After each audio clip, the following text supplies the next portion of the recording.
আইয়ুহান নাবিয়্যু কুল লিআজওয়াজিকা ওয়া বানাতিকা ওয়া নিসাইল মুমিনিনা ইউদনিনা আলাইহিন্না মিন জালাবিবিহিন যালিকা আদনা আইয়ুরাফনা ফালা ইউযাইন ওয়া কানাল্লাহু গফুরার রহিমা।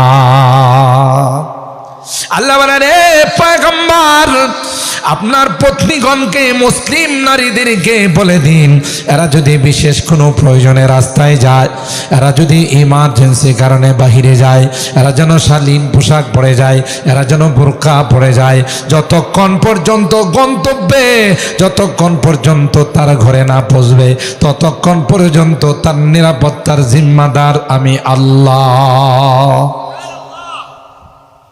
আসল জায়গাতে তো আমরা হাত দিই না, জায়গাতে হাত দেওয়া উচিত।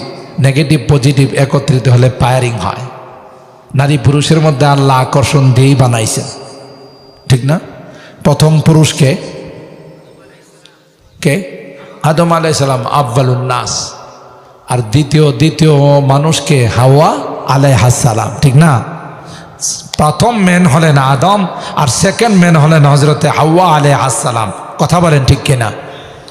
হাওয়া আলাইহিস সালামকে যখন আদম আলাইহিস সালামের শোয়া অবস্থায়, ঘুমন্ত অবস্থায় আল্লাহ বানাইছেন, তাফসীরের কিতাব খুলে দেখুন, তিনি যখন সজাগ হয়ে দেখেন একজন সুন্দরী রুমণী রূপসী নারী বসা আছেন, ফামাদ্দা ইয়াদাহু, তাকে একটু স্পর্শ করার জন্য হাত বাড়াইছেন। আদম আলাইহিস সালামকে এর আগে আর কোনো নারী দেখছেন? কথা কয় না। তো নারী কাছে পাইলে, নিজের স্ত্রী কাছে থাকলে একটু শান্তি লাগবো, তার গায়ে একটু হাত দিলে ভালো লাগবো, এটা ওনারে শিখে কথা কয় না, বুঝছেন কথাটা? ফামাদ্দা ইয়াদাহু, তার গায়ে স্পর্শ করার জন্য হাত বাড়াইছেন। আসমান থেকে আওয়াজ আসছে, মা ইয়া আদম হাত্তা তুআদ্দি মাহরাহা, না না, হাত দিতে পারবা না, তোমার জন্যই বানাইছি। কিন্তু প্রেম করে নয়, গার্লফ্রেন্ড বানায়া নয়, স্ত্রী বানায়া তার গায়ে হাত দিত। যুবকরা ঠিক কয় না, কয় যে হুজুর ওয়াজটা তো এখন আমাদের বিরুদ্ধে চলে যাচ্ছে। না, হে যুবক, তোমার জন্য আল্লাহ তাআলা অনেক সুন্দরী রমণী রূপসী নারী রাখছেন, যেই নারী একবার আটলান্টিক মহাসাগরে থুতু ফেললে পুরা সাগরের পানিটা মেশকে আম্বরের মতো সুগন্ধি হয়ে যায়। কনিষ্ঠ আঙ্গুলটা বের করলে সূর্যটা মলিন হয়ে যাবে। সুবহানাল্লাহ বলেন। আর এই নারী হলো ইনটেক নারী। ওয়াহুরুন ঈন কাআমসালিল লুলুইল মাকনুন জাযাআম বিমা কানু ইয়ামালুন।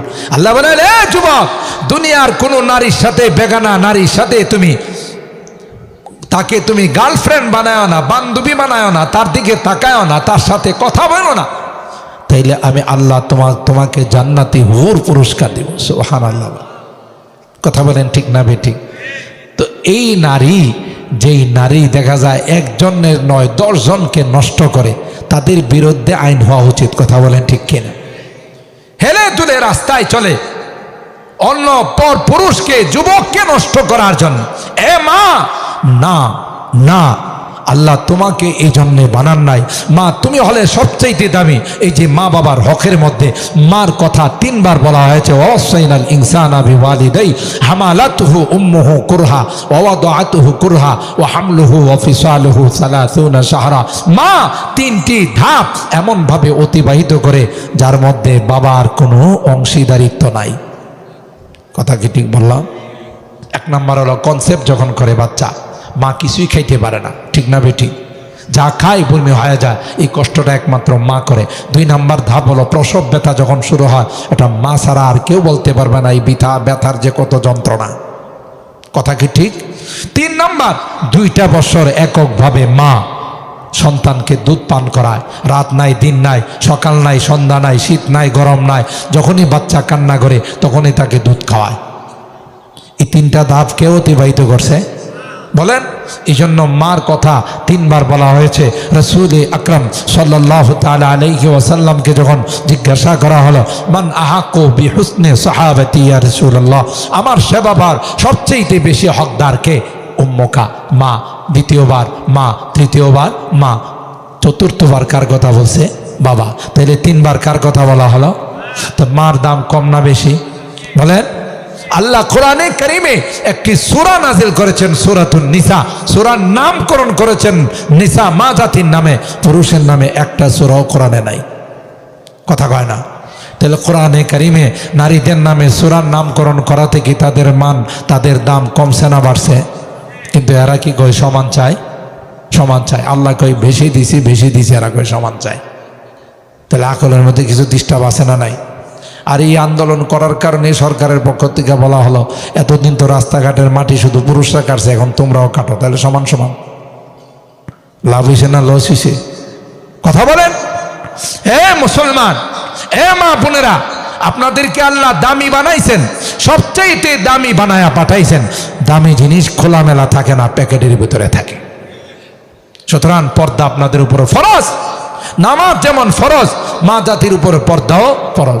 এই দিনদারিত্ব মাদের মধ্যে, বর্তমান মা বোনদের মধ্যে নাই, যেই রকম দিনদারি ছিল আগেকার মা দাদিদের মধ্যে। এই 2 কারণে আস্থা নাই আল্লাহর উপর, আর মেশিনের প্রতি আস্থা চলে গেছে।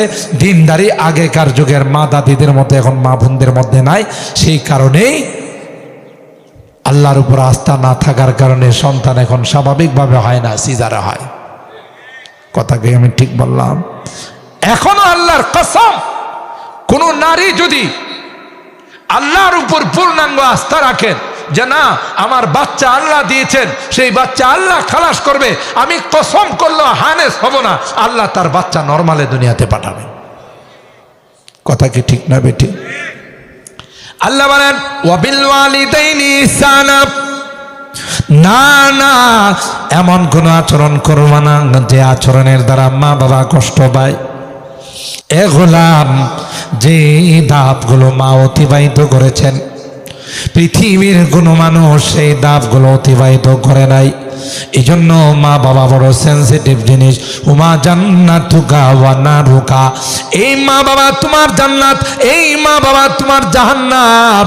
মা বাবাকে যদি রাজি আর খুশি করে যাইতে পারো তাইলে তোমার জন্য জান্নাত অবধারিত, আর যদি তাদেরকে কষ্ট দিয়ে দুনিয়া থেকে যাও তাইলে তোমার জন্য জাহান্নাম ছাড়া বিকল্প কিছু নাই। হাদিসের মধ্যে আল্লাহর হাবিব বলেন সালাসু দাওয়াতিন মুস্তাজাবাত, 3 প্রকার মানুষের দোয়া হাত তুলতে দেরি হয়, আল্লাহর আরশ পর্যন্ত যাইতে দেরি হয় না।